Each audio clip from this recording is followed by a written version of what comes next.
Welcome to the future. We are live today on Facebook and on YouTube. Hello, beautiful people. What are we going to be talking about today? Well, before I tell you, I just want to let you guys know I miss you. I hope you missed us.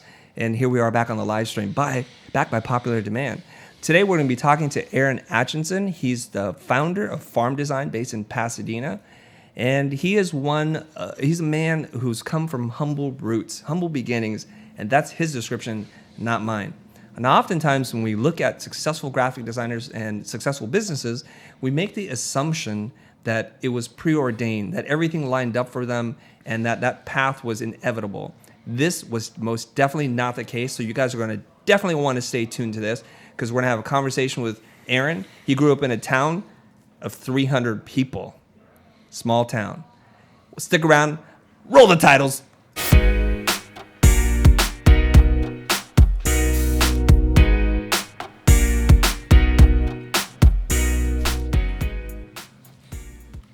All right, we're back. Now, you guys notice I'm not in the black box.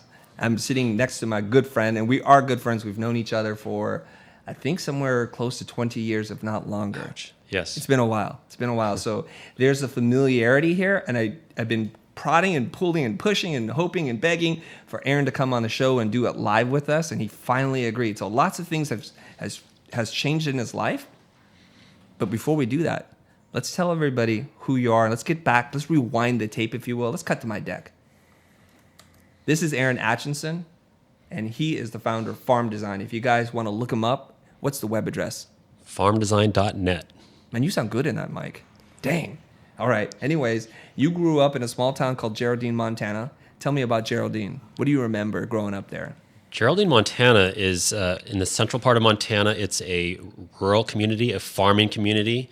A town, at that time the population was 300. It's actually probably maybe far less than that now. But it was a lot of agriculture, built around community and the high school. Yeah. So there you are. We have a picture of you, your brother, and your dad. You sitting on a boat in a lake somewhere. You shoveling something. What are you shoveling there? That would be grain in a grain silo. That's how much I know. Yeah. Grain silo. You have any horror stories about the grain silo? In the grain silo? Yeah. Normally when you hop in those things, there's like a ton of mice running around in there, and I don't like mice. So, so we normally let the dogs in first, and the dogs sort of scare all the mice out, and then we hop in there. That's my horror story. Okay, so as I mentioned, you grew up in a town, 300 people, high school population of? The high school, 50 kids, and my graduating class had 11 kids, but we had an exchange student. So I would say pretty much we had 10 from the time I moved there when I was in 5th grade till the time I graduated. So it was basically the same 10 students. Okay, so you go to high school and then you graduate. What did you study in school at Montana State? I always wanted to be either a baker or an architect growing up. There was something fascination I had with baking. I like making pancakes in the morning, but I chose to become an architect. So I went to Montana State University, which is in Bozeman, Montana, to study architecture initially. And how does one who studies architecture at Montana State wind up in California doing graphic design? That's interesting. I was actually born in Los Angeles. Oh, you were? Yeah. So my brother, who's a year older than myself, we were both born and raised in California. My mom was really young when she had two of us. Later I found out in life that she was 16 years old when she had two boys. Wow. So we actually moved around quite a bit as kids because my mom was trying to figure out where her path was and trying to just survive and try to figure out how to raise two young boys. So we moved around a lot. We ultimately ended up what I consider my hometown, which is in Montana. So we bounced around a lot, and we settled there when I was about 10 years old. Okay. Yeah. So she met a gentleman, and they got married. His name is Larry Atchison, so I took on his last name. But yeah, I think a lot of my sort of experiences in life, I refer back to that time that I lived when I was in Montana. Because I think I learned a lot of like discipline and a lot of the qualities that I sort of I can attribute to growing up there. It must have been tough for you growing up because your mom was like in her teens. Yeah. And I imagine that there wasn't a lot of money. You've told me stories about you actually having to go outside to go to the bathroom in what is referred to as an outhouse. It's still called an outhouse, yes. Okay. But one point we lived in a house where we didn't have running water. And so when you don't have running water, you don't have plumbing. And so we had an outhouse that you had to walk, I think it was maybe 100 yards away, which was terrible when it was snowing, because then you always, like in the middle of the night, you have to go to the bathroom, and then you throw on your sneakers and your hoodie and you run out through the snow. But yeah, it was tough. But you know, when you're a kid, you don't think about those things. It's just the fact of life. You have any horror stories? Horror stories About going to the bathroom and there's a raccoon? Oh gosh, no, nothing quite like that. I always feared that there was something actually in the outhouse, but but nothing like that. So fortunately, no horror stories. Like there wasn't Pennywise holding a red balloon in the hole and saying, "Come here." No, No? no, not in the country. Right, luckily. Clowns are smarter than that. They don't live out in the country. They only hang out in suburban neighborhoods and in the city. Okay, luckily for you. I can't even fathom this. Look, I grew up kind of poor too, but just not even having running water. How do you wash your hands, and how does that even work? Yeah, well, there was actually a creek, and the creek was maybe 300 yards away. And so part of growing up is my brother and we always had chores. And the first thing I had to do waking up in the morning was start the fire, because we didn't have heating. We didn't have centralized heating. So we had to like chop wood, and we had to start the fire to heat the house up. So I had to wake up at, I think, around 6:30, start the fire. That was my responsibility. And then to get water, we had these buckets in there. I think there were maybe like 3 or 4 pound buckets. And I, at the time, probably weighed 70 pounds soaking wet. So I was tiny. And then we'd have to go out to the creek, and then we have a little pool, and we'd pull it up, and then we'd carry it back to the house. So a lot of hard work, boil water. Right. And if you've ever seen Hee Haw, which I'm kind of dating myself, like there's scenes in there where they would bathe, and they were sitting in like a big stainless steel bucket, and they're bathing themselves with a ladle. Mm-hmm. That's how we literally bathed. And we wouldn't do it all the time because it took a lot of effort. So oftentimes we'd bathe once a week. That's what they mean when they say go. It was very challenging, yeah. But Okay. it was just the way of life, and it was like Sure. you didn't know any different. It was actually pretty cool. It sounds a little bit like, now from thinking about it, it sounds like camping. So for the first part of your life, you were just camping all the time. Yeah, that's kind of staying in a cabin. We were and always camping. Yeah. Was it fun? It was a lot of fun. Okay. It was because there's a creek that ran right out in front of a house that we lived with, and we'd go out and we would go fishing, and we'd bring the fish back in, and that's what we'd have for dinner, and we'd cook it right then and there. So yeah, and you're outside a lot, and there's animals, and I'm an animal person, so we had horses and cows and dogs, and yeah, it was just being outside and exploring. When you're a kid, you're curious and you're exploring. All right, let's get you to California. We're going to speed up the timeline here a little bit because I really do want to get into some of the mindset stuff that we're going to talk about. Sure. You're in California now. What brings you out to California? Okay, so I went to Montana State University initially to study architecture. I still had family here in California, so during the summers I would normally go and visit them, and they would take us to like Disneyland, and then I was introduced to surfing. So during the summers I'd surf as much as possible. But I really made the big transition when I discovered, at the time I didn't know what it was called, but it was graphic design. Graphic design, I had no idea what it was. I didn't really know what a logo was. Growing up in the country, you're not exposed to a lot of media. Mm-hmm. So when I was at the university, there was like some wacky kids at a department next to the architecture department, and they were doing some wacky stuff, and they were putting stuff on the walls, and I'd walk past their studio space, and I'd poke my head in, and one day they were painting pizza boxes, and it really piqued my interest. I'm like, what are they painting pizza boxes for? I walked in there, and they were telling me they were designing logos and boxes. So I wanted to learn more, and it sparked my interest because I like the simplicity and how impactful a logo and packaging can be. So that sort of led me to my next career path or in schooling rather, is I decided I'm going to move to California, change majors, mainly so I can surf in California. And then I went to Cal State University Northridge, where I studied art with an emphasis in graphic design. Okay. Now, I'm going to spare you guys all the kind of details, but you started out in your home studio doing design, and you've been doing that for quite some time. Now, you and I met under kind of strange circumstances. I want to let the guys know out in the audience here. We met through a mutual friend, a former employee of mine, who said, like, I know you love to play Halo, Chris, so come and I'm going to bring my buddy in. And I know you're a super competitive guy. I won't get into all the juicy details, but we would all bring our Xboxes together and do a LAN party and play Halo together. And that's really how I got to know you. And I remember there's a couple times we wanted to play, so I would just grab my Xbox and go meet you up at your house. Yep. And we plug the things in. We would go into one room when we have these LAN parties and just do battle for lunch and then unplug and just run back to work. And I didn't know you that well at the time. You were just that guy in the other room that I just wanted to kill. And so Halo is like one of those sports, like, and you were probably equally as competitive. And so I would come visit my friend, and I would come to your office, and you guys actually would print out sort of like floor plans of the maps on Halo, and you guys are strategizing. You had like rulers and lines, like you go here and here. I'm like, this guy's intense. Isn't that how everybody plays Halo? No, just you. We weren't going to lose. So that's really how we got our start. But as our kind of casual friendship built up around gaming and just competing, and then I started to learn more about you and your design practice.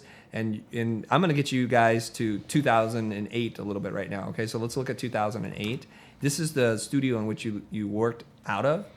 Yeah, talk to us about this. Yeah, just after I graduated college, I got a job as a creative director at a small agency in Culver City here in Los Angeles. So I worked there for 5 years.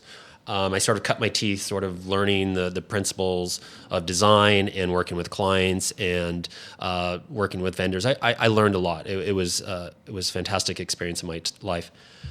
In 2000, I decided I was gonna branch out and I was gonna do my own thing. And so I had a spare bedroom in an apartment. And so I converted that spare bedroom into my studio, if you will. And it really was just a computer on a desk.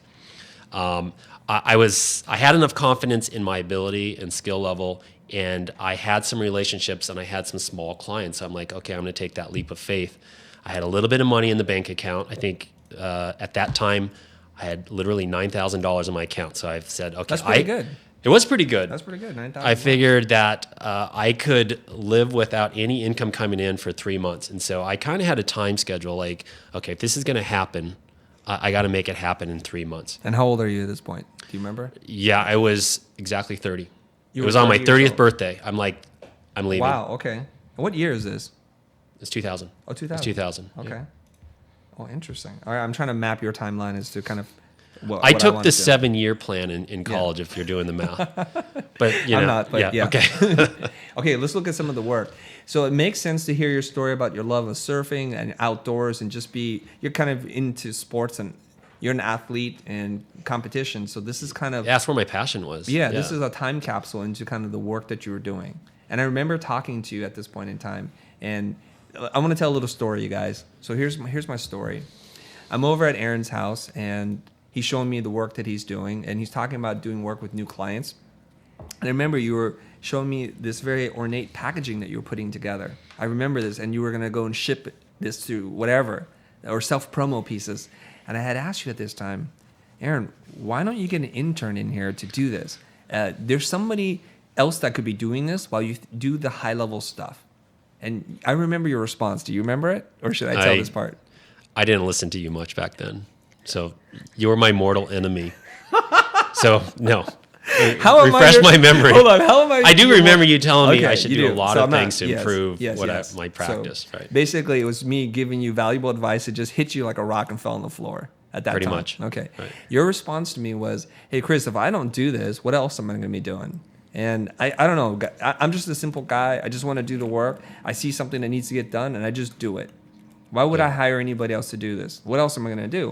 And I remember telling you, well, you should be working on your business and not in your business. Be thinking about how to grow and scale. Yeah. And do you remember that now? I do remember it. And I think a lot of those, the way I was brought up growing up on a farm is like work had to be done. You just rolled your sleeves up and you got out there and you did the work. And so when I started my practice, I still had that sort of mindset where things had to be done. I knew how to do them. And so I just rolled my sleeves up and did it. And you're always sort of kind of like that uncle that always wanted like give me advice. And I think I was pretty stubborn back then, still a little stubborn. Yeah. And I just want to say for the record, a younger uncle, please. Don't Perhaps. paint me into that Perhaps. picture. Just Yeah. the younger uncle, the younger, cooler uncle. Keep going. But when you said back when I first started my practice, and you saw me sort of doing all of these little tasks, when you said you should outsource that, or you should get someone to help you, for me, I was not afraid of hard work. So I kind of didn't understand your principles. I also was always concerned that I would be giving away something. I always wanted to be close to my craft, and I love designing and having my hands on things and working. So for me, it was like it didn't feel like work. So it didn't feel like I needed to give away anything. I wasn't that busy all the time anyway, and I think that to your point is, so it's like, well, I have the extra time, and if I didn't have the extra time, I would just stay up later. So that was my mentality. Yeah, so some people are guessing correctly how old Aaron is. I'm not going to tell you, but you can do the math. Now, I remember also talking to you because you would work really hard, and I would never accuse you of not working hard, but maybe I would accuse you of not working as smart as you need to. Absolutely. And I remember then for periods of time, you would just disappear. You would disappear and go surfing in Costa Rica, and you'd go on these epic adventures. Meanwhile, I was toiling away kind of in the factory, if you will. I remember saying this to you one time. I was like, Aaron, I think you suffer from Peter Pan syndrome. Like, you never want to grow up. You're still doing projects. Now, we're in our 40s at this point, I think. No, we're in our 30s. Late Careful. 30s? We're in our 30s. We're in our late 30s. And I was telling you, like, you work on projects that I think 18, 19, 22-year-old kids love to work on. Action sports-oriented things and brands. And I remember you working on certain events that was kind of like X Games X type Games, stuff. right? Yeah, absolutely. And the other part to it was not only just reflected in the clients that you're working with and the things that connected and resonated with you, but this idea that you'd work and then you would disappear. You would just plan these trips and you would just disappear, and you like the idea that you could pick up and go wherever you wanted, kind of in this more transient lifestyle. Yeah. And I said to you, one day when you want to focus on your business, your life will change, and it will change for the better. Yeah. And what was your thought? I think that my thought process Yeah. during those years, I think it was right around from 2000 to 2008 is when I was a solo designer. Solopreneur, sort of working out my practice out of my home. My philosophy at the time was I have skill and I'm willing to work hard, and I had a certain level of success early on. I had certain clients, and I would look at the bank account and I'd see the money coming in, and it was pretty decent. You know, it was anywhere between 50,000 to 90,000 was probably one of my best years. So that's where the range was. And for me, that was really good. And so I had this philosophy. I'm going to, as long as I'm hitting a certain number, then whatever time I have left over, I'm going to experience things in life. So I would travel. So yeah, it was very much sort of a fixed mindset. I wasn't looking at big picture. I was sort of living in the now. And I would look at your career, and I saw you working so hard, like always working. And I was the antithesis of that. I'm like, Chris, why aren't you enjoying life? Have you ever traveled out of the country? And you were like, there'll be a time for that. And I thought you were crazy. I'm like, I'm not going to be young for the rest of my life. I want to experience these things while I can still move. Mm-hmm. And so that was my philosophy. So, and it worked for me for a while. You know, it was like I was getting clients. The money was okay. I was able to support myself. But before we get into it, I want to dwell on this for a little bit, because the reason why some of you guys that are tuning in or watching this later will realize really quickly, the reason why I brought Aaron on the show was because I think he can speak to and relate to so many things that you guys think. So here we are. We're two contrasting personalities. We came out of the world kind of poor, and we worked our way out of it. But you came from a really small town, some financial hardships, and some family life that was less than ideal. But you worked through all that stuff, right? You made it work. But there was this idea of you just wanting to be. This is where we differ.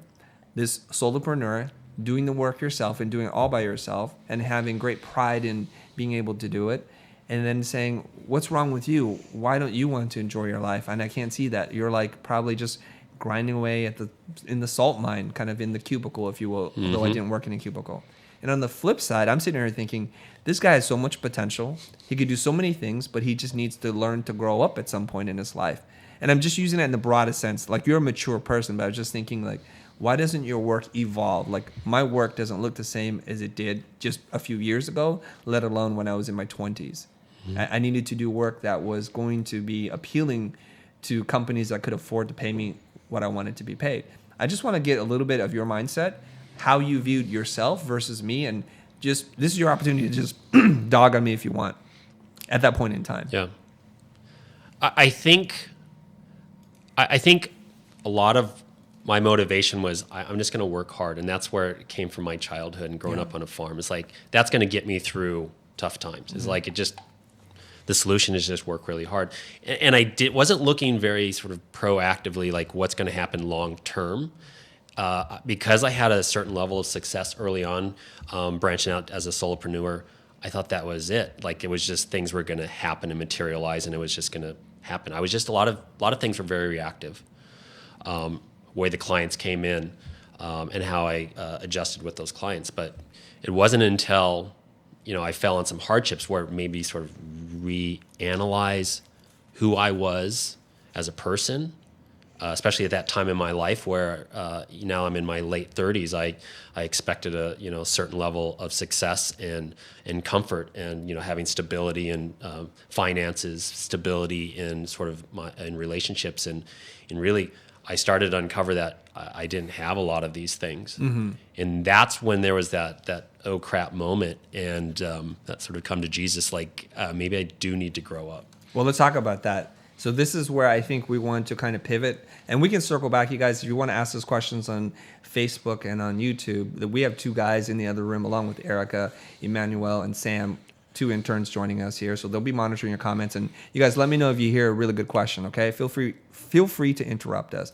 Let's talk about this point of change in your life. What happened here? So I think if you guys were paying attention, if you were live during this time in 2008, basically the bottom of the universe opened up as far as it's concerned with the financial market. People were committing suicide. Stocks like Apple stock was like at $18 a share. Everybody thought the total economy was going to collapse, and it impacted so many businesses, ours too. And so let's talk a little bit about 2008.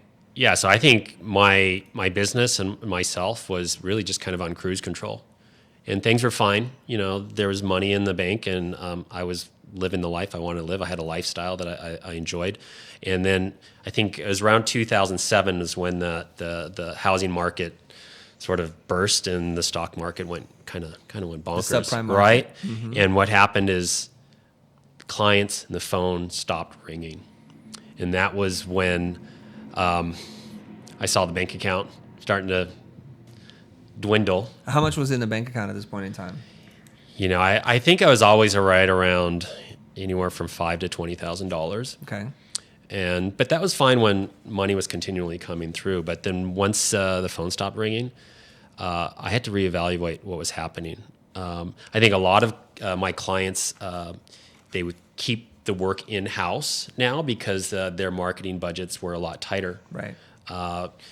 Companies or startups who were thinking about bringing something to market, they didn't have that luxury anymore. They didn't have financing. It was terrible. Banks didn't loan any money.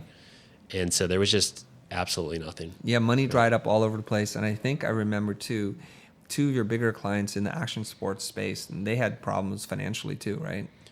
Yeah, I think in the action sports industry, I did a lot of lifestyle brands, action sports, and their sponsors stopped sponsoring the events. And so those events just disappeared. Another big client I had at the time, I had a retainer with Honda motorcycles. And so retainer is, they had a 1-year contract, and I would get paid monthly.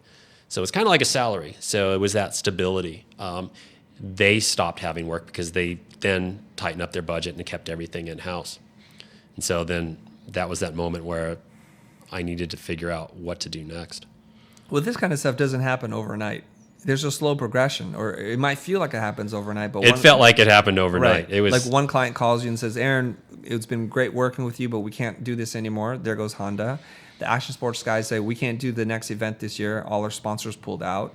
And slowly but surely, you start to see that 20,000 become 18, becomes 12, becomes 8. Yeah. And so talk to me, when did it hit rock bottom for you?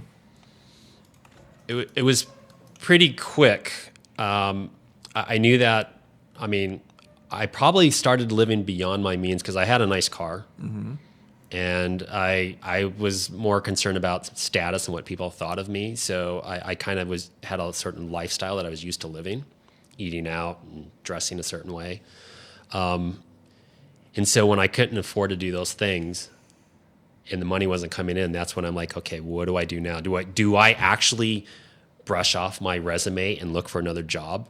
And I had a lot of pride because I'd sort of had a certain level of success with farm design, and I'd built something to feel like I had to let that go and, suck up my pride and go on interviews again. That was really tough. And I actually did that. I had to. You put together your resume.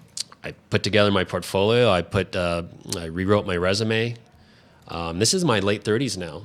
And I went to a couple job interviews and I never got the work.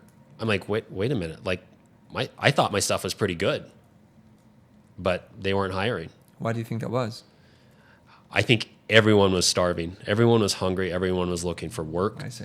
They had to be uber selective on who they picked because, they probably had limited resources as well. And maybe I just didn't fit.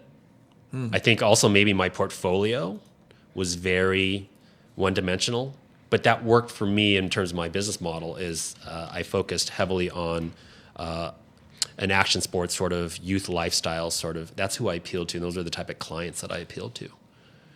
How did that make you feel? Pretty inferior, actually. It made me think. It kept me up late at night, just wondering, like, okay, what did I do wrong? The fear of, can I make my car payment? Can I pay for rent? What is my girlfriend gonna think? It's those sort of things, like, it emasculates you. So, yeah, I think that was the time when I like really hit rock bottom. It wasn't fun. It was scary. I can only imagine. I mean, even the act of putting together your resume, not as a design exercise, but because you actually have to go out and get work, that just must have been hard to say, like, okay, it was a good run. Yeah. It's been 8 or so years, and it's been great. And now I have to change, and everything is changing. And did you start to regret some of the decisions that you made prior to that point? Because sometimes when you're in that dark place, you start to like, why did I buy that expensive car?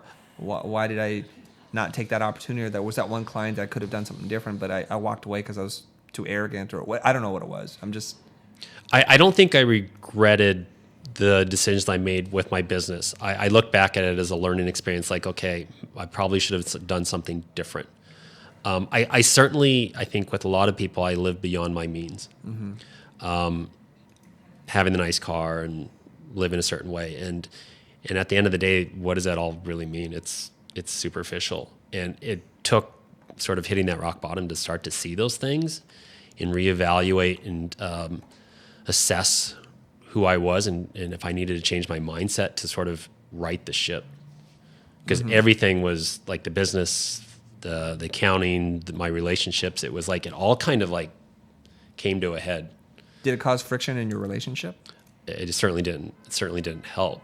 Yeah. Because we split all the at the time. I was in a long relationship as well. Mm-hmm. And I think it was a 15-year relationship. Right. And so why didn't I commit to that person? So I think there was a lot of things I didn't want to grow up. Mm-hmm. So, that whole Peter Pan syndrome thing, it affected everything. If the label fits, you wear right, it. I know you resented me even throwing that at you. I didn't even know what that meant when you brought it up. I made it up. Yeah. It's like Peter Pan. Peter Pan never grows up. Yeah. Right? That was me. Okay. Wow. Okay, so if you guys want to get the razor blades out, now would be a good time to actually put them away, because we're going to pivot. There's a reason why Aaron is here. I wanted him, and I've encouraged him to just kind of open his heart and share some of the pain points there, because what happens next, I think we can learn a lot from. Now, if we had a commercial break, this is when I would cut to the commercial break, but we don't, so we're going to keep going. Okay. That's how we roll. Okay, so I'm going to bring up this slide here, and I remember you doing this. I have my thoughts and opinion on this as well, but you started another business. Yeah. let me just set the stage, and then you take it from there. So here you are. You can't get clients because you actually didn't build a sales pipeline or sales or marketing strategy, and all the things that you had done in the past no longer applicable because there are too many buyers and too few sellers. Or I'm sorry, let me say that the opposite. There are too few buyers and too many sellers of work. And so you went out and tried to get a job. You did the whole resume dog and pony show, and you weren't able to get the work either. So now it's like, what does a person do? And you got pushed into a pretty tight corner. This is when you started a company called Mugo, a portable MP3 music player that was kind of tapping into a big trend. And the trend was custom vinyl artwork built around artists that have a following, right? Take it away from there. Yeah. No, I think when I was at that place in my career, I had to make a decision. Do I just bury my head in the sand and just, did I fail? Or do I try to learn from my mistakes and do something with it? And when the opportunities weren't knocking, they say to build a door. And so because no one else was calling me, that I felt like I needed to create my own opportunities. I took a lot of the lessons. I realized I learned a lot doing branding for my clients and helping them build something, seeing their vision come to fruition. So I'm like, well, I need to take the lessons that I have, the skills that I have, the foundation, and do that for myself. So I was very passionate about music and collecting vinyl toys, which, I think I probably got a lot from you because you collect a lot of vinyl toys as well. And I think I got that inspiration, and I created this thing called a Mugo. And what my goal was to bring a product to market. I didn't know what I was doing. It was all just by the seat of my pants. Literally design something, try to figure out how to find vendors and manufacturers. I knew that I needed to go to China because looking for local vendors, it was too expensive and the price point wasn't right. So how do I find vendors in Asia? And then, so a lot of this stuff was incredibly reactive, but I had a goal, I need to create another sort of income source. I'm going to create my own business separate from branding. And that's what Mugo was. And that was probably a 2-year labor of love, getting that thing, trying to get it off the ground.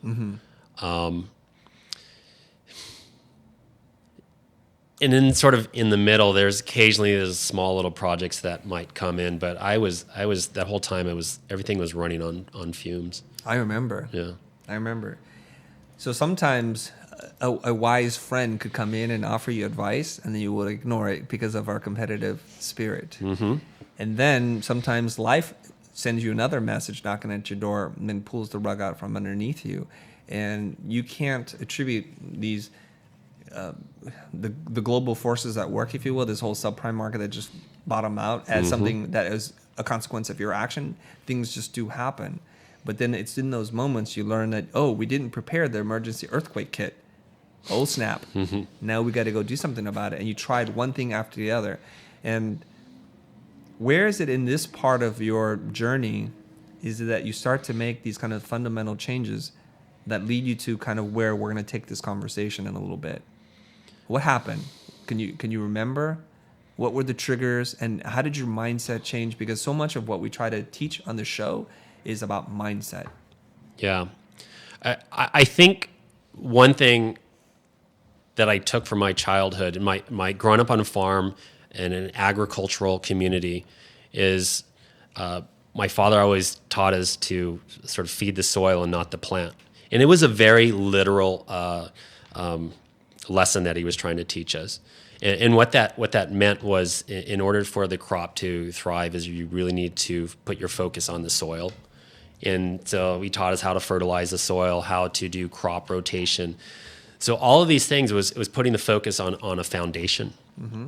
And if you focus on the foundation, then that crop will thrive and you'll be sustainable. If you lose focus on that foundation or the soil in this metaphor, that plant will eventually wither and die. So when I was going through this transition, I was reminded of that lesson and used it as a metaphor that I think what I spent so much of my time focusing on was like myself and what I thought other people, was the importance of what they thought of me, the type of car I drove, the type of clothes I wore. And I focused more, I guess, on that plant, and I didn't focus on the foundation. So I needed to shift my mindset to a thinking and a belief system that is more long-term and more foundational. So by developing something like creating my own product, it's something that I can put a lot of the work into creating it, but then that would have sort of long-term effects in terms of sales. And the lessons that I learned from that, I can parlay that into other opportunities. And I think that's what truly happened when I started to do that, is that other opportunities came out through this experience. Opportunities that I didn't even foresee, but then I sort of grasped those opportunities. And I think that's when things started to happen. The big shift was in conjunction with Mugo, because I had to fund that and I had to just survive, is I needed to decide like how am I going to grow my business if that's what I wanted to do. I was reminded of what you always told me is like, I think there was someone you met. There was a kid you met at a portfolio review, and you called me up and you said, hey, there's this kid, he's okay. I liked his energy. Give him a call. Try him out as an intern. Just give him one day a week. And, at that point, it's like, I have nothing to lose. And so I actually listened to you that time. The one time. The one time. Or the first time. Okay, first time. This is the first time. And so I called him. He came in and I interviewed him, and his portfolio was, was average, but I did like his energy. And so I said, okay, I'm going to take this leap of faith. I don't know how I'm going to pay for this kid. It was $10 an hour. And so I said, well, what if I fed you lunch every day too? Does that sound appealing? And he said he was as hungry as I was. So I hired him, and I said, let's come in, let's try it 2 days a week. And he didn't have a vehicle, and he drove a bus. It took him 2 to 2.5 hours just to get to my place. So I knew that he was really passionate and hungry as well. So what I started to see is this, what I thought was like, maybe this kid can help me with small little tasks and errands, is what it did is it really sort of lit a fire, and it sort of brought the passion back and the energy for my craft as a designer, because he would come in and I would give him tasks and I would teach him certain things, and I could see the look on his face when I would teach him these things. And that sort of fueled my fire. And then surprisingly, what I did not expect is he taught me a lot of things, because I had way too much pride. I thought I knew everything. But he taught me a lot of things. And that's when I sort of had a really big pivot point in my career, in my life, and looking at myself like, maybe I don't know everything. Maybe I need to relook at this. I look at my career when I was a solopreneur, and I look at it as I was really a small plant in a small pot. I was this one guy in my apartment working in this little room. I'd wake up and I'd go to the room and I'd do my work. I was a plant in a small pot. And what I needed to do is focus on that foundation and grow that foundation. So I needed to get a bigger pot so I can allow sort of my roots to grow. So I got another computer, I got another workstation, I got the intern, and we started doing stuff, and things started happening. I didn't know what it was, but I just knew something was different. Okay, let's hold that thought for a second here. I want to queue up Emmanuel and Sam and Erica. If you guys have any questions, get your questions ready. I just want to read some comments from the live chat. People are saying, this is Ankman Ra. I don't know how you say your name, but he's like, I've learned so much within the last 30 minutes. So thank you for saying that. People are saying this is amazing. Salute, teach and learn. So Farm Design, amazing, you guys. Check it out, mind blown. So some good energy coming in. I want to share that with you so you can feel some of the audience feedback. I have tons of thoughts and ideas and questions to kind of dive in, but I'm gonna kick it out to the new dream team. New dream team, you got any questions or comments about this? We have a question from Lalit's Gallery. It's asking, how does a solopreneur handle her company during a recession? I think you're hearing it right now. Yeah. I believe you're exactly hearing the story how a solopreneur handles their company during a recession. And we're going to talk a little bit more about that. So that's a good question. Anything else? Anything? You guys can ask your own question, you guys, as you're listening to the story. Both of you guys are graphic designers. Emmanuel, raise your hand so people know who you are. So Emmanuel's from Italy, from Milan? Yeah. Okay, so Milan. It's ironic that you're here and I'll be going to Milan in a couple of weeks. It's kind of weird. You come and then I I've run. been waiting for you for ages. I'm sorry. And then Sam's from Art Center, right? You're studying graphic design. What term and major are you? I'm about 8th term Art Center. Oh, you're about to graduate? Yeah. Soon. Okay. Okay, any questions so far, you guys, as you're hearing Aaron just pour his heart out here, just on the table, on the floor?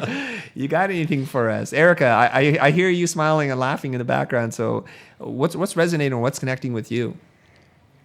Well, mostly I'm focusing on the edit. Okay.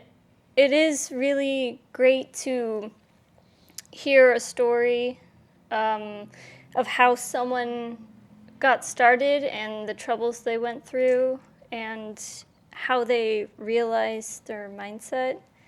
And I'm looking forward to more of it, even though half my attention is mostly on the edit. All good, all good. But I hear you smiling and laughing Forgivable, yeah. at the key moments when I make my little jokes and insert the jabs. So I know you're paying attention. Okay. Anyways, people are wondering what happened to Aaron and Molly. Are they gone forever? And yes, they're gone forever. They've been shipped off to another country. No, they're in the other room working very hard, you guys. Just relax. We're bringing in lots of different kinds of people, different energy for the topics that are relevant to them and what they're passionate about.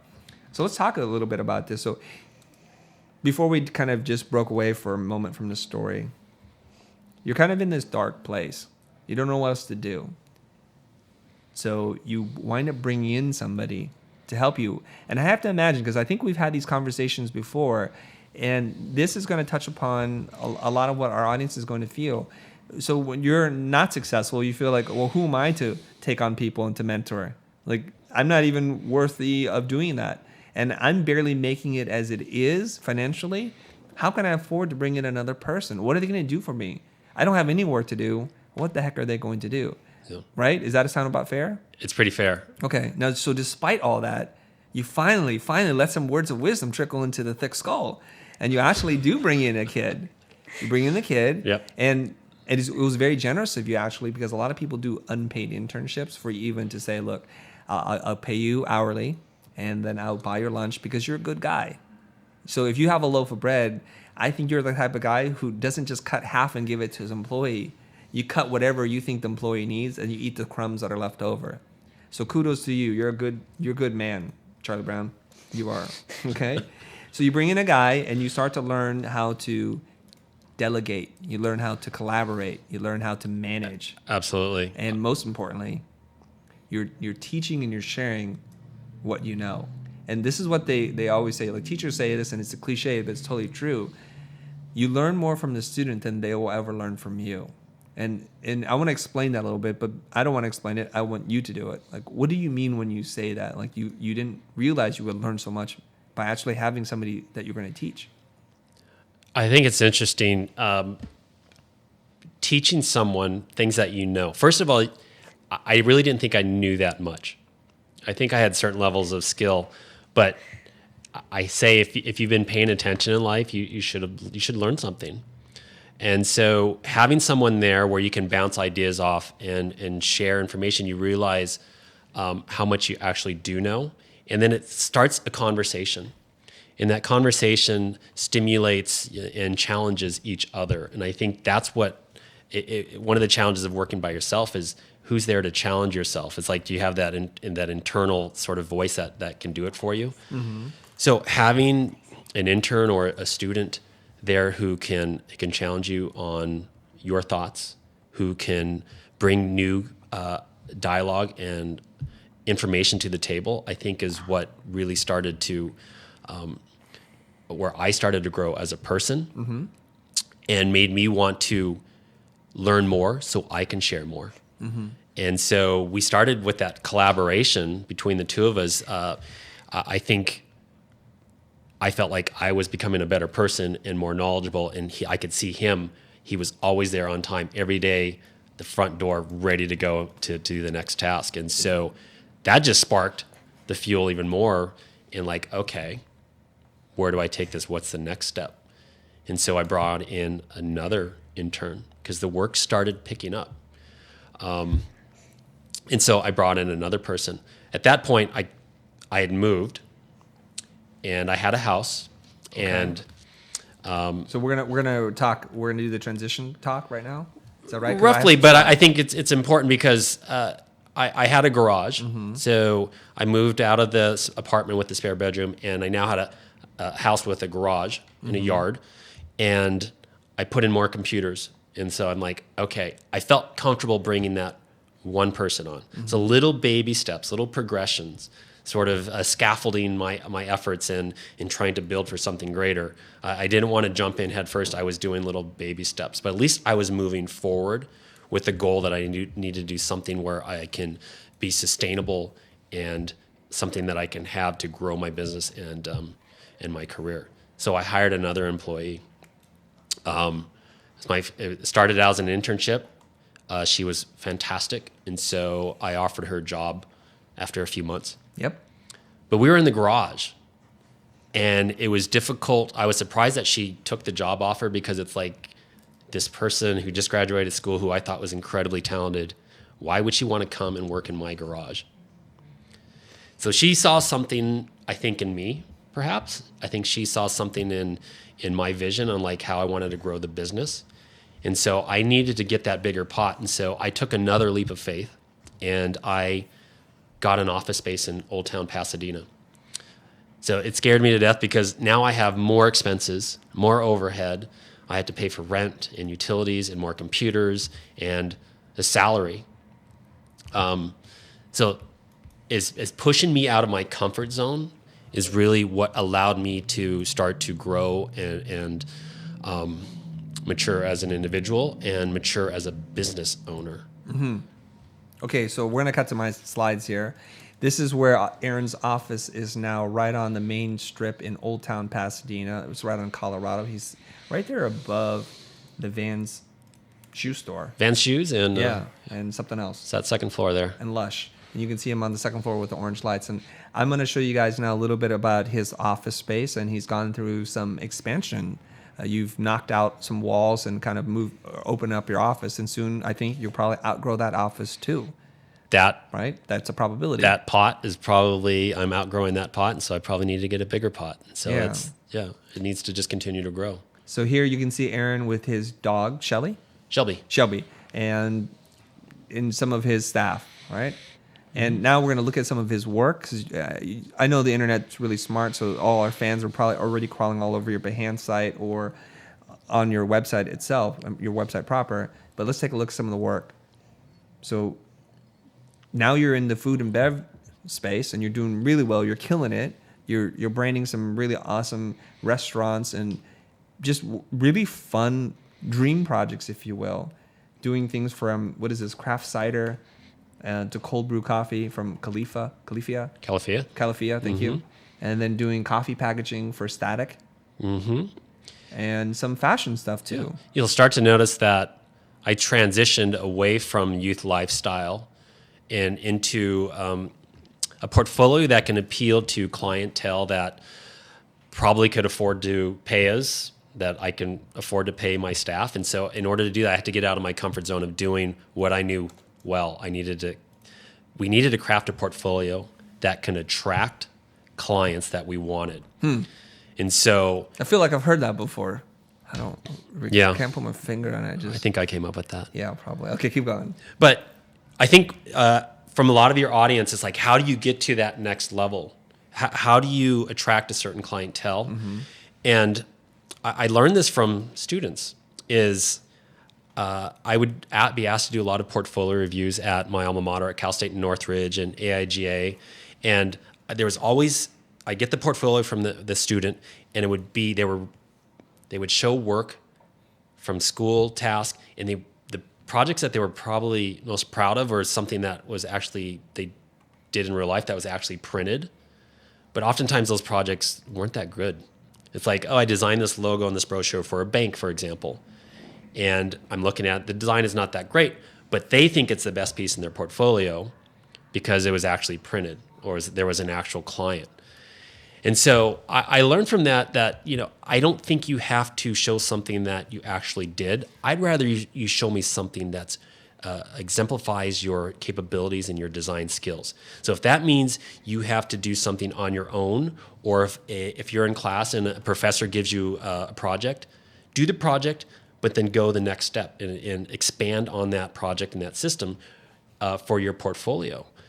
So from that lesson, because I didn't want to look at projects that didn't appeal to me. So when I started sort of Farm 2.0, when I have employees, like we needed to attract new clientele. So we asked ourselves, what sort of clients do we want to attract? And we were interested in maybe doing some sort of beverage company. We liked coffee, and we liked restaurants. So I tasked my employees, okay, let's come up with a hypothetical project and let's start crafting something. So we actually put a project brief together. We acted like we were the client, so we needed to have parameters, so it wasn't the Wild West and just running all over the place. We needed to have parameters, and we designed things, we mocked them up, we shot them for a portfolio, and we put them out there. We put it out on Dribbble, we put it out on our website, and then people started calling because they liked something, a beverage project, and then they had a beverage project themselves. And so we started getting clients based on the work that we were putting out there. So we weren't waiting for clients to come to us. We were like, okay, we need to put something out there, put a little bait in the water for them to bite, and so we can bring them in. We have to craft something. A good example is I had an opportunity for a restaurant branding project. Honestly, I don't remember how the guy found us. He was going to do a pizza shop. And that was extremely exciting. It would have been our first restaurant project. He came in, and this is when we first opened our office in Pasadena. We didn't have a lot of furniture. We didn't have anything on the walls. I was like, oh my God, we have to look professional. So we actually were printing stuff out and putting them on the wall like we were like super busy. He came in the office, and we pretended like we were really busy, and we did the dog and pony show, and I thought for sure we got the project. And he didn't call us back. And so I'm like, that was our opportunity to get in the restaurant business. But because we didn't get that project, I'm like, okay, guys, we need to create that hypothetical restaurant project. And we took that as an opportunity, and we put that on the internet, and then we started getting calls to do restaurant projects. But I think that only works if you do good work. It can't be mediocre work. Otherwise, you're going to probably get mediocre clients. I don't think anybody wants mediocre work, period. Yeah. Even mediocre clients don't want mediocre work. Let me ask you a couple of questions. So you're fussing about doing this artwork, trying to create the appearance and the facade that you're a happening studio, and then you don't get the work. Any other reasons why you don't think you got the work? I think there wasn't a certain polish. I still was sort of refining sort of our game in terms of how do we sell our skills? Who are we? We're still trying to define who we were. So I think they didn't have necessarily confidence in our ability. We probably didn't have that body of work yet to sort of lean against. So I think there was twofold. Did they have the trust in our ability to do something, and do you have something to support that I can see? They like case studies. Yeah. I'm going to mention a couple of things because I want to fill in some of the gaps for our audience. I remember talking to you about this, and I think I'm glad that I ultimately have made those changes. But I remember looking at your portfolio. So now you have your foot half into this other world, we'll just call it the adult world, and half of the other foot in the youthful action sports lifestyle brand world. And I think even at this point, because you and I, we've had so many conversations, especially when you still lived in Santa Monica. We would go out to lunch. First it would be like once a week, and then twice a week, and it seemed like we're having lunch every single day. And I was just meeting up with you. We would chat, basically just trying to help a friend level up his business game, which is something I felt really good about. But I remember seeing like really beautiful, mature typography and work for real estate clients, and some beautiful identity design work that was in conflict with this other, if you guys remember back to surf brands, this kind of stuff he was doing, it was diametrically opposed in look and tone. So I don't know if I articulated that clearly to you at that point in time. You do need to make a choice, because it's kind of schizophrenic.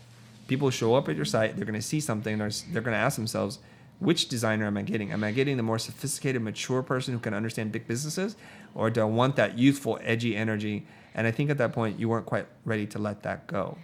But ultimately, you did, and you started to change portfolio. So a recurring theme here that I'm going to try to do my best to articulate is your ability to look in the moment and make some really hard decisions that seem to go against every fiber of your being. We trace it back to, I just want to do the work. I have great pride and ownership. I think it's good. It's ethical for me to do the work, and then to let that go, and it transformed you. Then to take on more employees, and then to make a big commitment. Anybody that's been out there who's had to sign a lease, it's like a 3-year lease, you're making a commitment, a promise to pay somebody else rent that you're not sure if you're going to be able to do for the next 3 years. That is a big gut check moment. And you're doing all these things, you call them small scaffolding steps, but really they're giant commitments internally that you have to get over. And to also let go of some of the past to make room for the future. Yeah. And you did all that, and kudos to you. It took you a while. I always say, like, you would be 10 times as big as successful if you just moved a little faster, but you're super successful now. I want to show a little bit more of your work. But there's another thing I want to talk about here, and you've mentioned it a couple times, so I feel like I need to point it out. When Hugh Barton was on here, the psychotherapist, he talked about the difference between self-confidence and self-esteem. I've never heard this before explained this way, and I hope I don't butcher this part. Self-confidence is how you feel about you and your work when nobody's around. Self-esteem is how you feel when other people are around. And I think they're one and the same, because you truly cannot be self-confident if you don't have the self-esteem. Why is that? Because you had mentioned twice now that you brought in this superstar designer and you weren't sure if she would want to work with you because you're working out of your garage.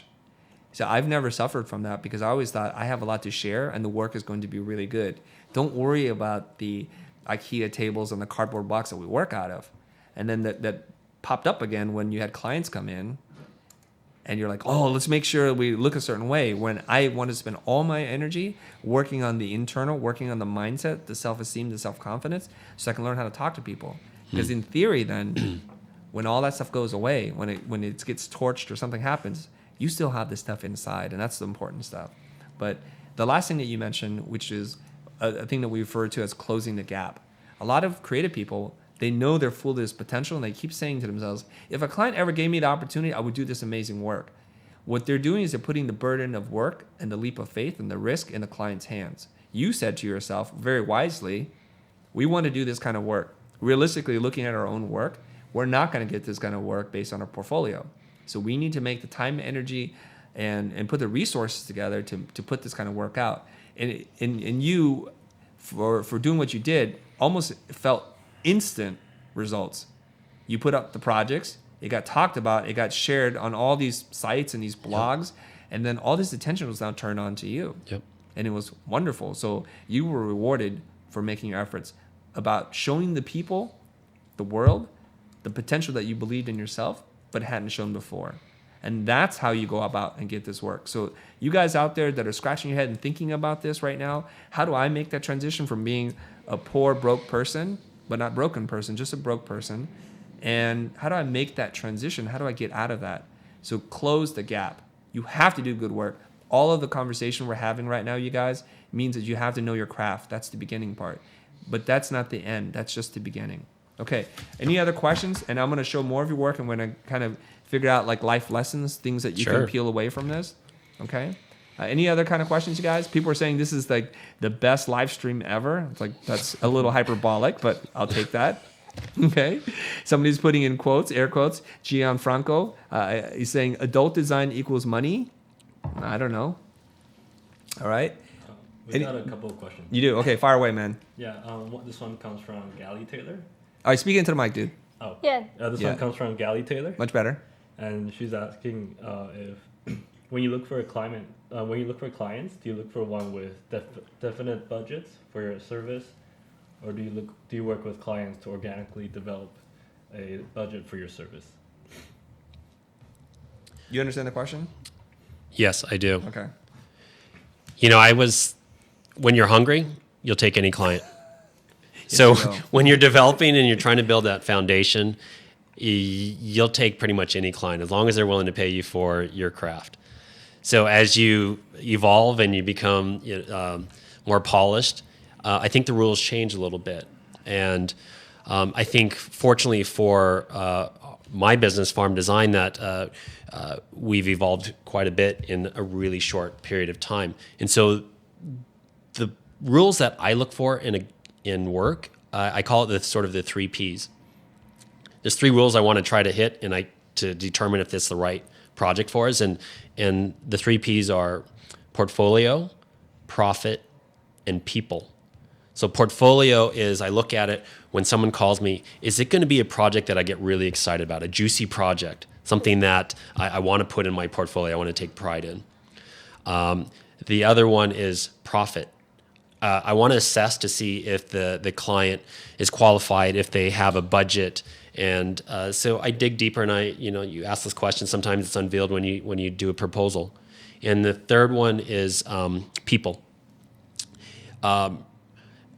They say like 85% of your problems come from 15% of your clients. It's actually 80-20. It's the Pareto principle, but yes. So I fudged it a little. Yeah. So I've worked with a lot of what I consider like bad clients, and it takes the soul out of you when you work with certain people that either they don't respect you or they don't respect your craft, or conversely so. So I think it's really important when you're in a business relationship that it's a healthy relationship. So my rule is I need to have at least 2 of those working for me. You can't have just one, and I think the unicorn is if you can have all 3. So when assessing like type of work that we want to work for, or the type of people, so I don't necessarily have to make money every single time I take a job. If the people I respect and they're fun to work with, and it's a portfolio piece, that's really exciting because I know that's an investment that's going to get the next job. But you can do any combination, but for me, it's got to be at least 2 out of those 3. Yeah. Okay, 2 out of 3. Any other questions, Emmanuel or Sam? Yeah, we have a question All right, from fire away. Jamie Montagno. Is asking, how do you produce good work when you're in a hurry because you're super low on cash? Got it? Yeah, how do you produce work? I don't believe in working fast. I think as a creative director guiding my design staff, I never say work faster, hurry up, because I think they're just going to get inferior work. They're just going to there's that tension and they're trying to craft something. I believe in being highly productive. And so trying to do something in a short period of time, I think part of it is you've got to be realistic with the project and the timelines that you take on. I think it would be a disservice to your client if you take on a project that you can't meet the deadlines. And if you can't do it at a certain standard and quality that you believe in, then you simply shouldn't take it. You have to be able to walk away from a project because ultimately you're going to tarnish that relationship and they're not going to come back. I believe in building relationships so that client continues to come back. I'm personally not a salesperson, so I don't do traditional like sales, cold calls. I don't do a lot of outbound sort of marketing because it's just not my style. So when I have an opportunity to work with the client, I want to make sure I put my best foot forward because I want to be able to continue that working relationship. You guys have a follow-up question for him? I'm trying to monitor Facebook and YouTube as well. Mm-hmm. Well, why don't we do this? Okay, go ahead, Erica. So do you have any projects that you regret doing? Any projects that You regret doing? Any projects you regret doing? Oh, wow, that's a great question. Absolutely. I'm trying to... I think oftentimes the projects that I regret are because I didn't align or have the same values or principles as my client. So I think it's not necessarily if I made money or didn't make money, if it's a portfolio piece or not. I think the projects that I regret most are aligning with someone that they didn't respect our craft or I didn't respect their vision. And so I try to avoid those relationships. But sometimes you don't know until you get into that relationship. So it's challenging and sometimes you have to be willing to accept the fact that it may not be a good relationship and just say, I just don't think it's a good fit. And I think I wish you the best of luck and you just part ways. But projects that you regret, I think I will continue to encounter those, but I'm always trying to do my best due diligence to sort of curb that. But it's challenging. Mm-hmm. Okay. I have a follow-up. Go ahead. So how do you deal with those projects where you realize that maybe we shouldn't have taken this, but you did, and then you have to follow through with it? I don't like to leave people in a lurch. I think there's something about my personality. So I don't typically will walk away from a challenging situation. I think if it's the client and it's a tumultuous relationship where there's tension and we're not seeing eye to eye, then I'm just going to have that conversation with them that, I think maybe there's someone better for you. And then we sort of figure out some sort of exit strategy. I think otherwise, if we continue down this tumultuous relationship, then I don't think we're going to be able to produce our best work. The experience is going to be tarnished. And at the end, ultimately, neither party is going to be happy. So why go through that long process? I think it's best to just be open and transparent and just say, I think we're not the best fit. Okay. I wrote down some things here. Let me see here. There was a question from YouTube that asked, is that fake restaurant project still available on your site somewhere? And what's it called? It's not on our website anymore, but it lives on the internet because one of the great things is there's a influential blog called The Die Line. Mm-hmm. There's other blogs out there. And when we put projects out there and with technology and social media, people pick it up if it's noteworthy and they share that information. So the projects still live out there. I think the one that I was referring to is called Old Boy Blues. Mm-hmm. I'm going to find it. Yeah, Old Boy Blues. And the designer that worked on that, she was actually an intern at my company. She's now my art director and she's been with me for 5 years. So this project was, it was kind of a labor of love, and we were like just trying to feel it out.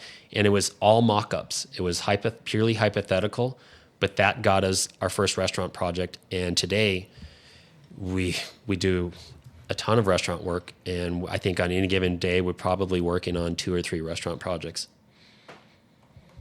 I am not finding your project here, but I will try Farm. Old Boy Blues. Yeah, I'll try it, but let me do Farm Design, see what I come up with. You can keep talking, dude, while I find this. I think talking about how technology can help drive marketing for yourself is even the Mugo project that we were referring to earlier. It got picked up by the Die Line. I didn't expect this. They picked it up because I had posted something on my website. The Die Line picked it up and posted it. And then I started getting all these calls. And one of the calls I got was from DreamWorks. DreamWorks contacted me, and they said they wanted to do a licensing partnership deal with me on Mugo. And this is all because I put something out there. I tried to create an opportunity. I didn't know where it was going to take me, but I knew that I needed to put something out there and create my own opportunities.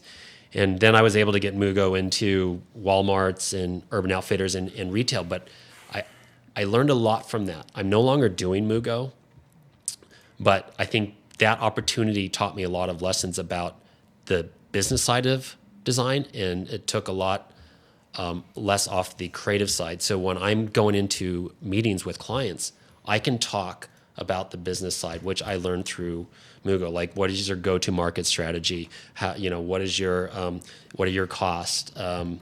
What are your distribution channels? You ask these questions that I never would have been informed and knew how to ask because I was a designer. I was more talking about the right font and the colors.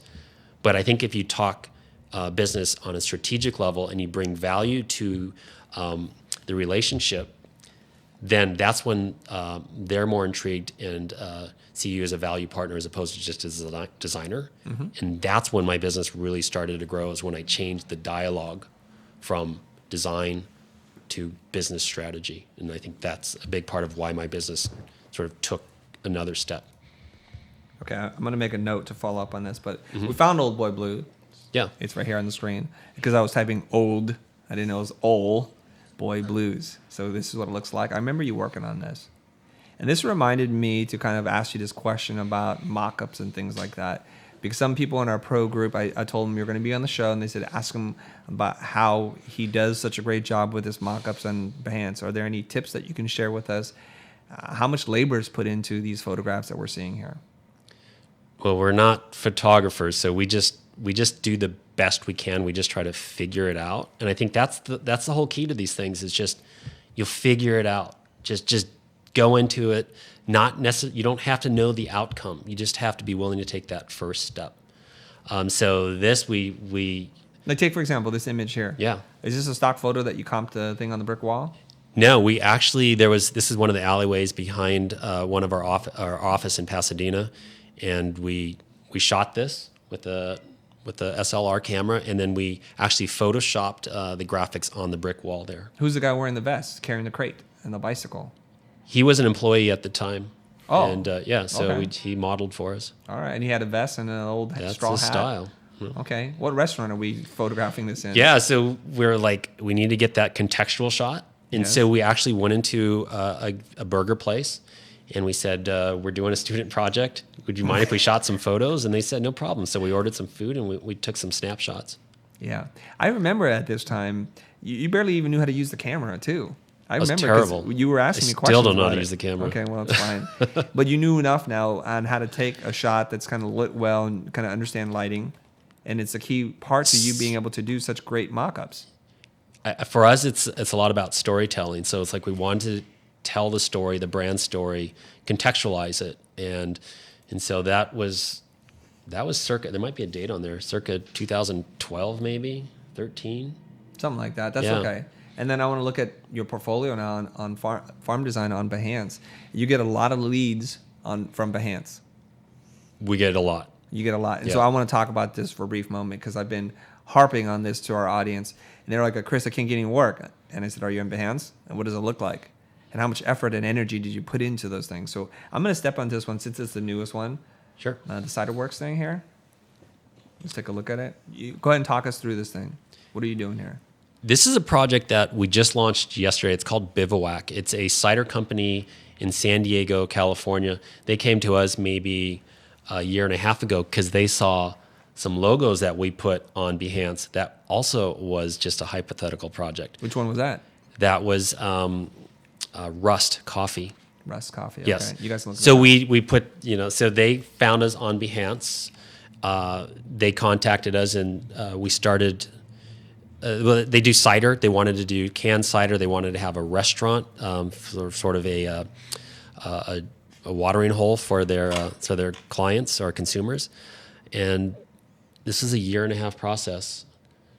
And so when we put this together, it's a combination of telling a story, telling a brand story, and hitting a lot of sort of the different facets of the brand. We try to look at sort of the micro and macro sort of stories. A lot of what you see here are those cans and boxes. Those are mock-ups. So whether we do a 3D model or we use stock photography sites, those I think we got from yellowimages.com. They do all these really great sort of mock-ups with lighting, and so we buy those off of there. And a lot of these other ones, like when we look at stock photography, like you have here with the guy holding the beer bottle, is finding the right stock photography that doesn't look like stock photography, that also aligns with the vision of the brand. So it's not just like pulling a photo and dropping it in there. It's like you have to really curate and think about how that story works. Is it the right demographic? Does it have the right lighting and the tonality? That one there, we love to use Stocksy.com is a really great sort of stock photo site. They don't feel stock. We also use Shutterstock. .com, but Shutterstock typically is good for more sort of pedestrian looking images. They do look kind of stock, but it's a combination of mocking things up, shooting things, shooting them in studio, shooting them out of studio. Well, here's what I want to do. I Yeah. want to break this thing down, and I'm going to prep you for this in case you don't want to do it. But I'm going to ask you a little bit about the business part of this thing, but not just yet. Okay. Let's talk about these cans. Is this CG? Computer generated, or is this photographed? Can you tell me? What do you think? I think it's CG How can you tell? because I know you don't know how to photograph cans. Okay, with you're water. correct. It is a mock-up. Hold on. It is a mock-up. For that. Oh.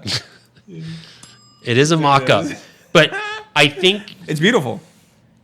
some of the best interpretations of branding are mock-ups. I don't think it has to be a No photograph. apologies. No right? apologies, dude. I don't care. I think it looks great. I'm only guessing because you said I still don't know how to take photos, and to take a can sweating like this, it's not that easy to do. And I look at the gradations and all that.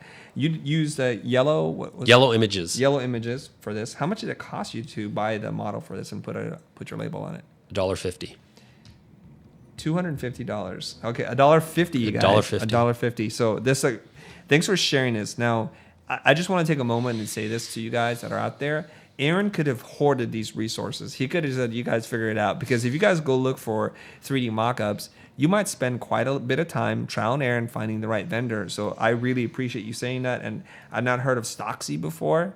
And we'll talk a little bit more about that. So he's sharing his resources. He's basically saying, you guys go out there and make better comps. And I'm not going to feel the competition from you right now. Let's keep going on here. Why did you put this kind of mountainscape behind it? Tell me about the thinking behind that. Sure. Well, Farm Design is a branding agency. So we are trying to attract clients and build brand systems for them. So it's not just a logo. It's not just a website. We like to build systems. In order to build a brand system that is effective and can connect and communicate with their audience, you have to have many different facets to it. And so there's a lot of sort of tertiary, secondary and tertiary sort of artifacts is what we like to call them. So primary artifact would be a logo. And then if you scroll down a little bit farther, you'll have secondary marks, colors, textures. Well, hold on. Let me drive this a little bit. Sure. Tell me about the mountain, though. So where does this live? Was this for an ad, or you just added this for the presentation of it? Did they actually use this? Yes. They did? Okay. Yes. That was actually born from one of the mood boards we created. I see. And we actually used that texture, if you will. Sort of it's kind of a misty, ethereal sort of great. background to capture the essence of this adventure and outdoor lifestyle. Yeah, it's just a cold mountain, and Yeah. I want my beverages to be cold, right? Yeah. Okay. This restaurant photo, is this their actual place, business? This is their actual place. It just Okay. literally opened up 2 days ago. I see. So this is fresh off the press. Yeah. Where is this? San Diego. So you drove down to San Diego, you took this photo? It was given to us, and we're actually going to go there and shoot it with consumers in the space, because I think it brings a different dynamic. So even though we posted it now, we're going to constantly update this to sort of enhance it and improve it. So we want to reshoot these and bring this different energy to it with having people in it. Why is it important for you to constantly improve and revisit these presentations that you don't behance? Why is Because that? I know that there are clients out there that are constantly looking at not only today, next month, a year from now. So why not? We have the opportunity. This is dynamic information. It's not static. It's like once you put it up there, it doesn't have to. That's not permanent. It's not like we're printing something, and you have to burn it and reprint it. It's so easy to do, repopulate it on this form. And because clients down the road, they're going to see it. They're going to see those details and the nuances. So we're always trying to improve our craft. Yeah. Constantly improving our craft. All right, I want to say this to you guys. There's this concept from Jim Rohn's book, 7 Strategies for Wealth and Happiness. He talks about the minors and the majors. What you don't want to do is mix up these two things. You don't want to make a minor effort for a major result or a goal. And you also don't want to make a major effort for a minor goal. When you're talking about your lead gen source, basically all your sales and marketing in terms of inbound is coming from Behance. So it behooves you to do the very best job. And I've seen him do this and assign teams to do this. They could spend days, if not weeks, working on the layout, the typography, the color palette, the phrasing, the order, and revisit with photography. And that's why your work stands out. There are 100,000, maybe a couple of million people on Behance.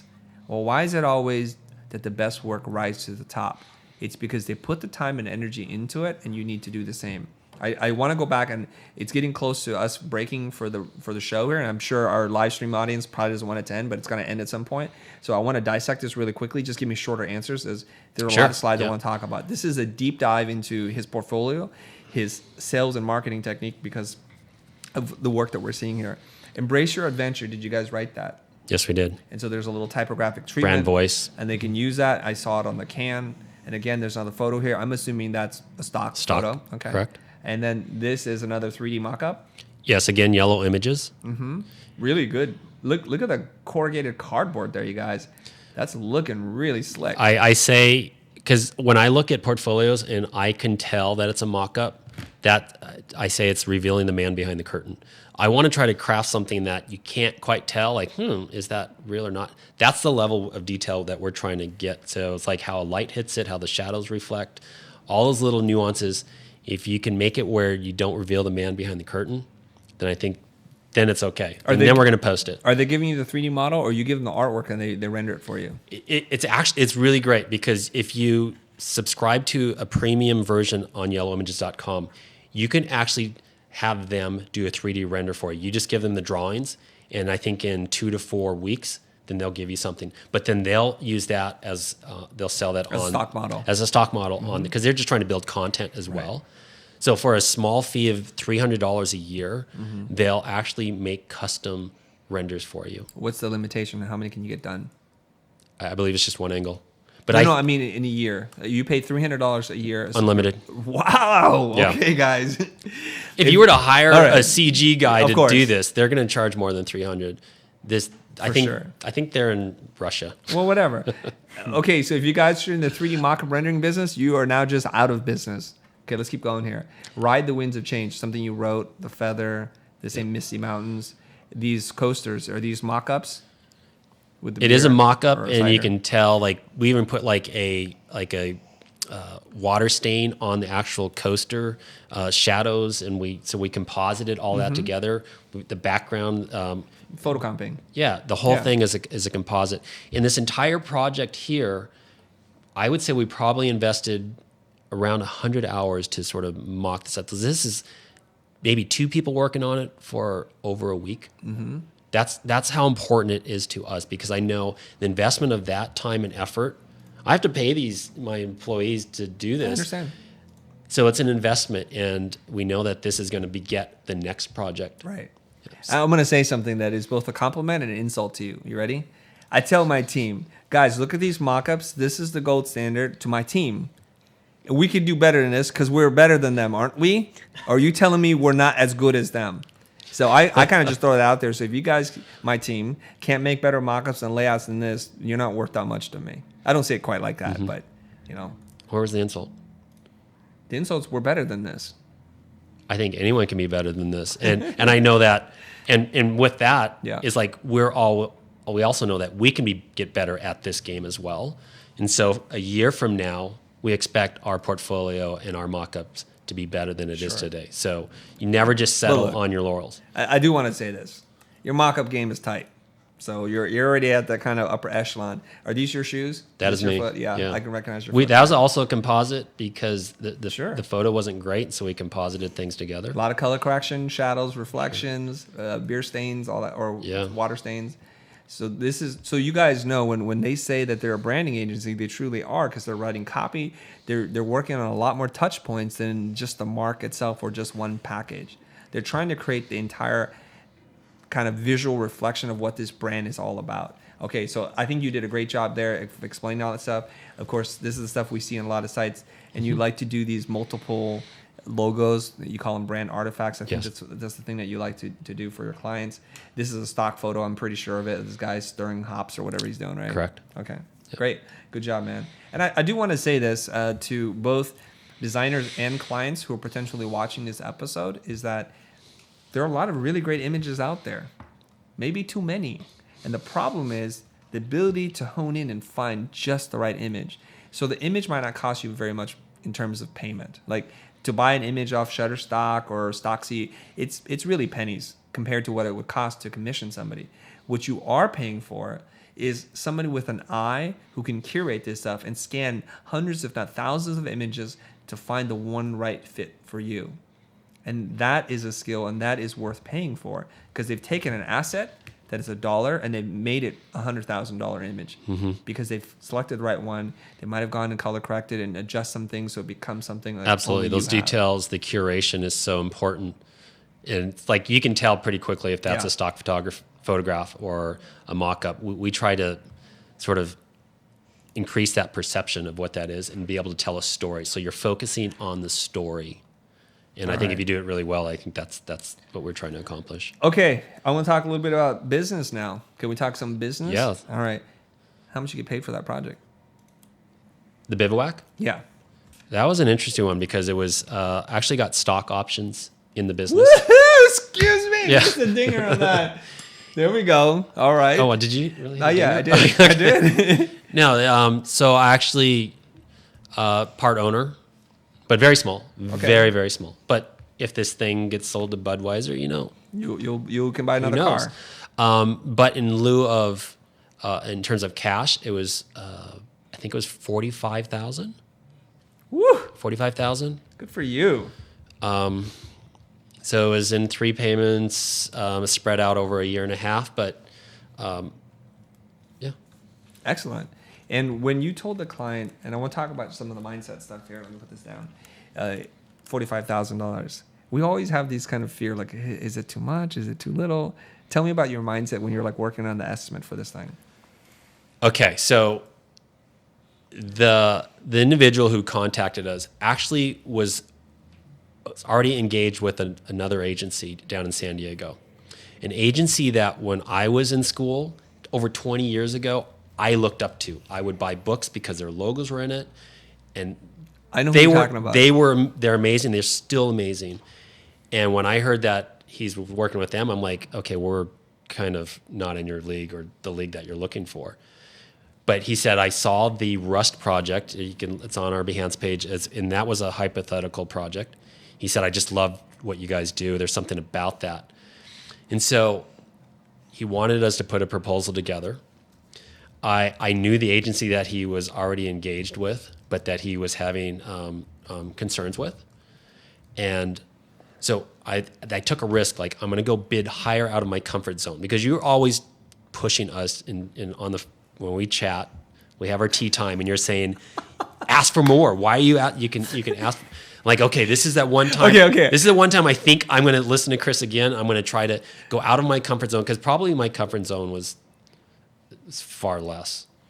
And so I put that proposal together, and my number, I said, is 45. I found out that the other agency, I think, was 120,000. Mm-hmm. So I was like woefully less than them, but I was incredibly content with what I got. Okay. But could I have asked for more? But it's like, you're always sort of trying to figure out what your comfort level is and what your value you bring to the project, and you're always assessing if that client can afford you. Right. I want to talk about this for a brief minute, because there are not many people who are on the show who know me as well as you do. We've had thousands of hours of talking, sometimes personal, sometimes business, in the last 20 years that we've known each other. I just want to give you guys an opportunity here for you to totally mock me right now. When I'm talking to you and I'm like, Aaron, blah, blah, blah, you can do your parody of what you think you hear when I say these things. I would love to hear you say that for our audience, for our fans. I think they're going to like it. What do you hear? Like when I'm barking these things at you, what do you hear? How does it sound like in your brain?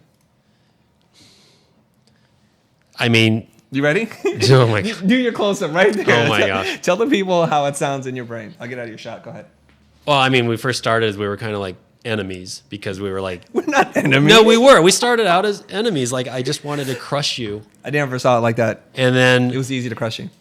I always admired what you've been able to accomplish and build before you even started the Futur. And it was really impressive. But I think a lot of my pride and stubbornness is like, I don't want to listen to someone who is a peer. I probably listened to my parents, but I didn't want to listen to you. And so for you, it's just like, I can figure it out. I'm going to do it my own way. And I had to sort of realize that you're giving me like really sound advice. So it's hard for me to parody you, but I had to break down walls and sort of let you, like, you're younger than me, but I consider you like my wise uncle. I don't know if that's an insult, but no, you provide so much knowledge, whether it's right or not. It's like I start to filter it, and I start to slowly let it creep in. So it's been a slow burn, but I think I'm more open to listening to you, because I think you provide like great content for your audience, and I think I think they see incredible value. So it's, as much as you want me to mock you, I'm going to thank you. Can I just pivot? Can we do that? You can do whatever you want, man. All right. I was trying to give you your opportunity to blast it out to the universe. It's not my how you personality. can mock me, because other people have, and they've done a fantastic job. So here's what I heard. Aaron used these words: enemy, creep, and burn. So you can put those things together. Okay. Yeah, it's all good. It's all good. We have a great relationship, you guys. Okay. Erica, Emmanuel, and Sam, do you guys have any last thoughts before I close out on the deck, you guys? I have a question from Aina Sen. What do you do when your professional opinion on project differs from what client wants and he can't be convinced? You understand? Yeah. No, I didn't. Basically, I didn't. what do you do when your clients start to take the project away from what it's supposed to be? How do you respond to that? God, that's a great question. We're challenged with this all the time. All the time. I think at the end of the day, ultimately they are the client and they hired you to provide them a service. The best that we can do is we can shepherd the process the best we can. We also know that we probably know more than them on a branding standpoint. So the best we can do is we can say our professional advice is that we would urge you to do this. Ultimately, at the end of the day, they're going to do what they're going to do, and that's the way it's going to be. So you got to pick your battles, but you try to do what is best for the client. But at some point, you got to just let them do what they're going to do.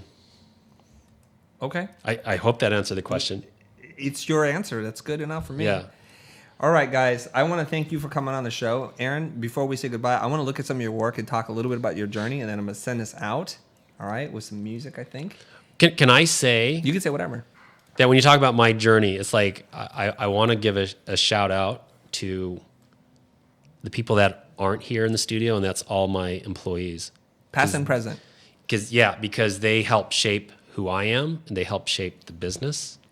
And so this output is a collective group of really talented and young individuals. So I want to make sure everyone knows that this is not me. This is a collection of I think really like-minded individuds. Well, I can't leave you there. Okay. I can't. When you say this is not me, I see a man transformed from the guy who's like, I can't even hire an intern to cut things for me. Right. From 10 years ago, whenever that was, in 2000-ish, somewhere in 2005, to now, 13 years later. What has happened to that man? What happened to Peter Pan? I realized that in order to grow, that you have to accept that you don't know everything. And so I think I was very humbled when I sort of hit rock bottom. And I sort of reassessed who I am and who I wanted to be. So for me, I wanted to do things that are greater than myself and do things that are fulfilling. And I think one of the greatest things that I've learned and that is fulfilling to me is helping others become better people as well. So for me, it's no longer working. The work I'm not doing it for myself. I'm doing it to support and nurture my staff and my clients. And I think that is the biggest reward. It's not a monetary thing. It's not awards on the wall. It's really like seeing individuals that I work with and clients that I work with succeeding in life. And there's a couple of designers in my staff that they actually are taking things that they learned from me, and then they are mentoring students now. So they are volunteering their time on weekends, and they created their own program, and they're sharing information that they learned from me. So that is pretty powerful. So I just want to keep empowering people to empower people, and to be in that situation. I wasn't in that situation when I was a solopreneur. I was just focusing on me. Now I'm focusing on something beyond me. So when I say this isn't just me, I'm trying to lead a team, and I just, they're the ones that are sort of helping with the vision and sort of guiding this path that we're all going down. It's not, I'm just trying to pave the way.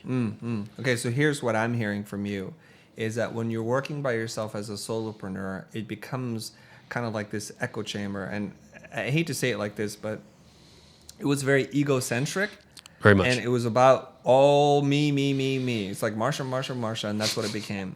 And what I'm hearing from you now is that, if I read this correctly, is that now you take great pride not in the work that you do, but in terms of how you're transforming other people's lives. So when your team grows and they do great work, you can take pride of that you were able to create space or guidance or mentorship or just helping them to find the right clients to get to that place. And then you also couple it off with, it wasn't about what I wanted to do from a design point of view, which is very self-centered and selfish. It was about trying to help your clients also have that same kind of success. So you can't have a successful business without being a different kind of person. Mm-hmm. Everybody wants to be successful. So few people are willing to do the work that's needed to change. And to me, that's what you've been able to do. You've taken everything that I think is an accumulation of your experiences and biases, and you've gone against that.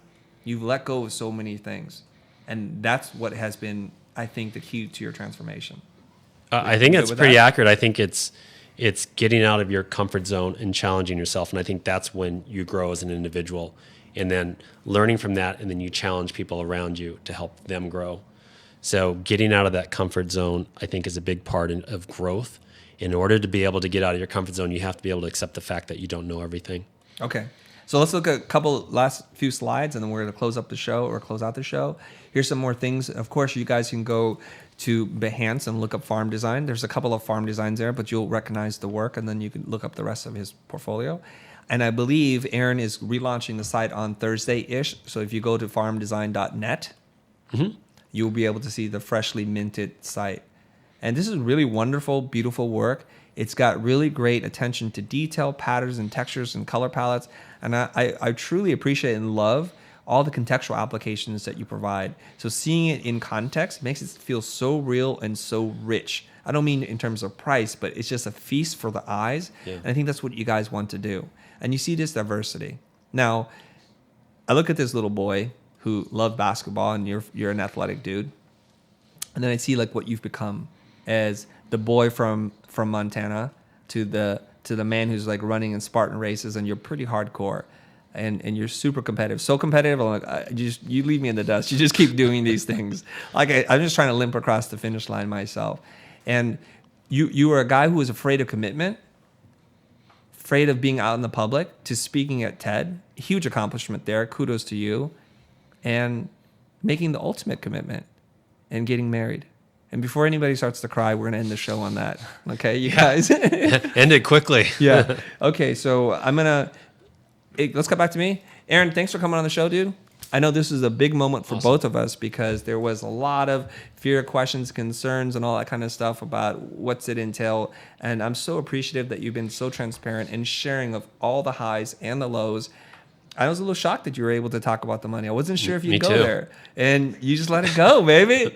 It's all out there. So, guys, I don't have an applause track, but thank you very much. I'm going to close out the show. Let's cut this thing. Let's try this music. This sounds appropriate, I think.